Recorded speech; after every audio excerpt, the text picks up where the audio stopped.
So if we were to look at someone who does a lot of hey, habit switching, hobby switching, and so this is specifically not one long hobby that kind of wanes in interest, like music or sports. It's more like switching from music, sports, books. You think about so what's the common wisdom of why that happens? Disinterest, lack of skill. So maybe your skill never gets to a certain point, so you don't reap the rewards. So you're maybe 10 years old, and you do a sport and you're not good at it. So you give it up. And then you do another sport, and you're not good at it, so you give it up. And then you do another sport, you're not good at it, so you give it up. So now you have the habit. Do that for a little bit. Now you have the habit of actually giving up. That's, is it possible that your body is now kind of in that rhythm? But all you had to do was switch to music. But now when you switch to music as an adult, you're already in the rhythm of, okay, try it, give it up. Then we can look at the dissatisfaction.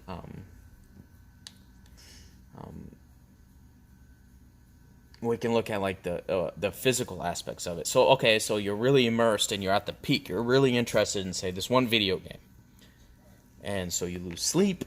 You maybe eat less well. Your relationships suffer, and this is probably even could be considered minuscule things. As you kind of ride the wave up into interest, and then right there, you have a week of less sleep. But maybe it's enough to downward trend. And now that specifically doesn't connect the idea of switching hobbies. That's just kind of an ideation on how an idea goes. It goes like this, wanes.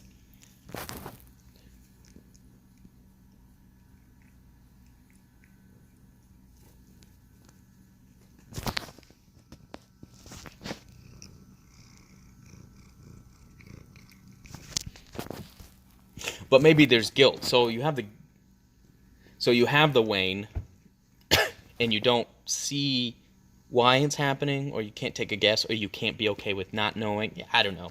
Insert whatever. But you could have guilt about wane, and so that guilt might come from outside pressure, habitual thinking. Things you've learned in the past and reinforced. And obviously, those are two things that we could dig into a lot, but I'm not trying to make a long video.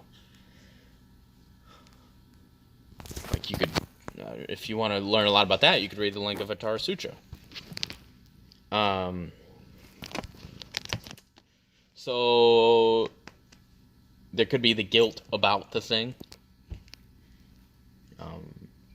And so let's pretend there wasn't guilt. So let's say you did the thing, and then it are the reasons that the hobby changing would still persist if guilt wasn't a reason. We brought up dissatisfaction.